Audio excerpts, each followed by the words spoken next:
Today in the wood yard, we've got a flood.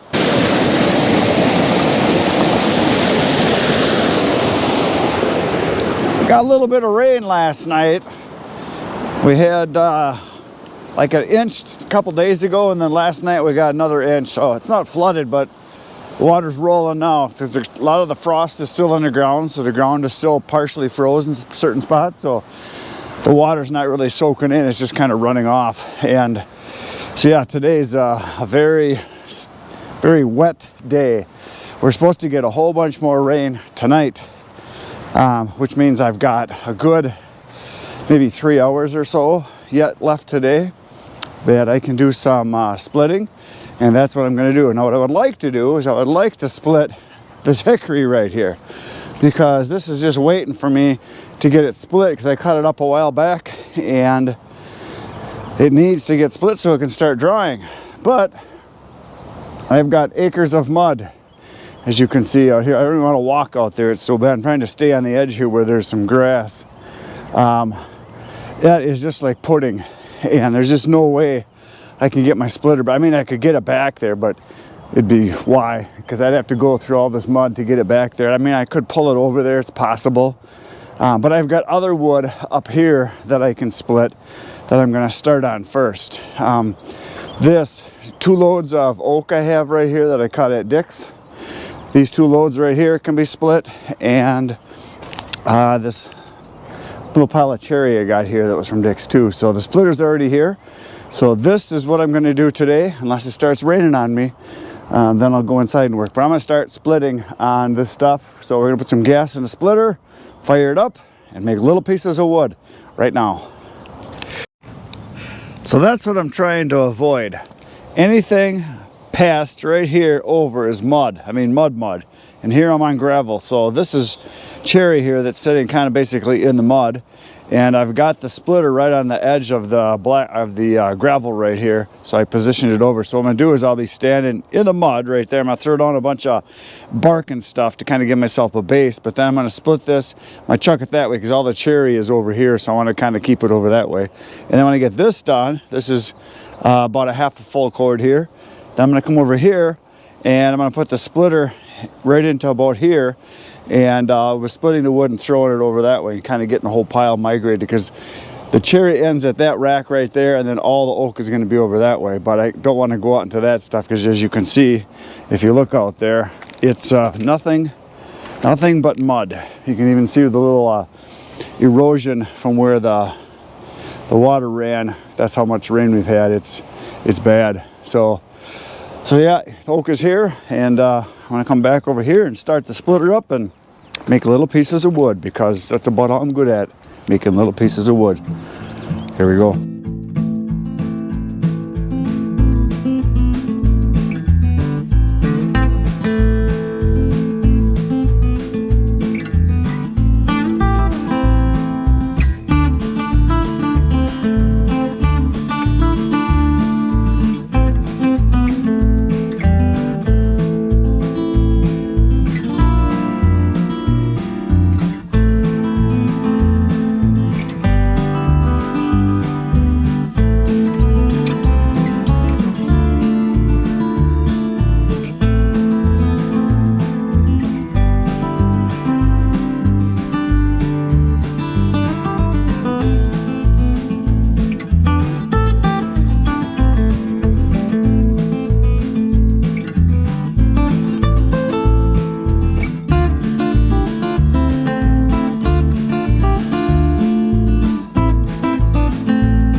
the mud hole that the cherry came from, and I chucked it over there. So yeah, it's kind of like a heavy mess, so everything's just getting wetter and wetter. But I got this pile done, which is nice. It's probably just a little more than a half a cord. It took about almost 40 minutes. I thought it was going to take about a half hour, because I can usually split about a full cord per hour. But I was trying to avoid stepping in the mud, and I had to throw the pieces instead of just letting them fall. So it took a little longer, because I didn't want all the pieces sitting right here. I wanted to get them on top of where I got a bunch of debris over there, so it's off the ground a little bit. Plus it's going to be stacked over there. So I got this pool of mud done, and now I'm going to move the splitter so that it's right about in here, because my edge of gravel is like right here again, kind of around this. Yeah, it goes right through here. So I'm going to clear some of these out, get the splitter in closer. I'm going to be throwing the pieces that way, taking this stuff right here, splitting that, chucking it, and then work my way into the pile this way. This is 2 trailer loads full. So that's what's happening next. More splittage. So that is where the splitter was. Now it's over here, and now I can start splitting the wood over here to this side. And I got the splitter in as close as I could here without having to move a lot of stuff.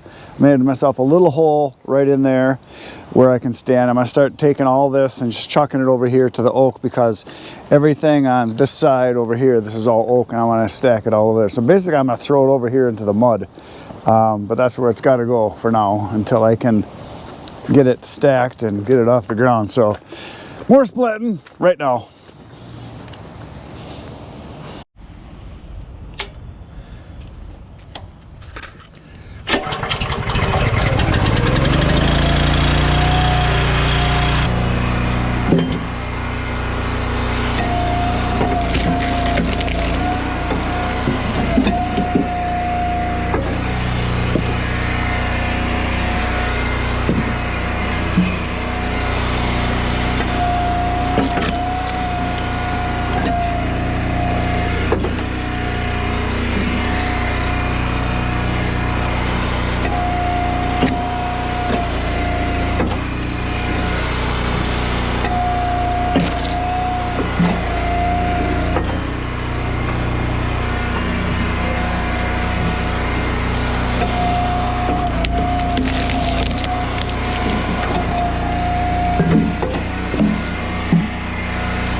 So I've been splitting for about, I don't know, a little over 3 hours, and my splitter just ran out of gas because I usually get about 3 hours and 15, 20 minutes, something like that, out of a tank, and that's what just happened. So I'm gonna put some more in because I still have not quite an hour. I got about 50 minutes or so left where I can split. So I'm gonna fill up this thing with some gas and split some more. Well, that's going to give me about a half a tank, it looks like, because that's all the gas I have. I have to go fill this back up again, which I don't really like filling up my gas cans because, as you know, I use premium and everything with no ethanol, and it's like, what, $4.80 a gallon or $5 a gallon. That's a ridiculous amount, but that should get me about another half hour 45 minutes, maybe an hour of splitting. So here we go again.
Right there's a pile of wood.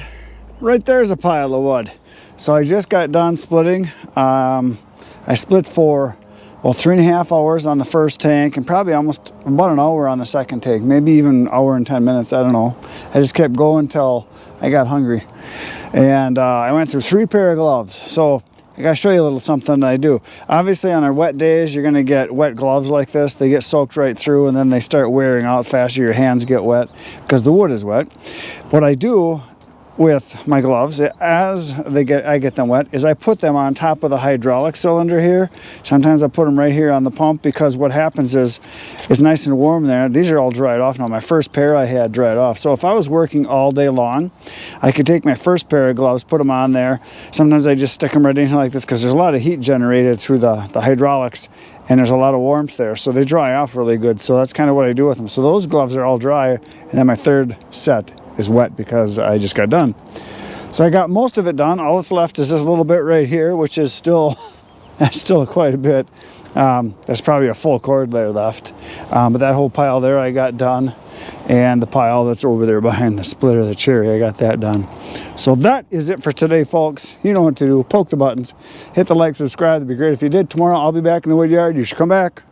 Between now and then, get outside, get cutting. Good night, Irene.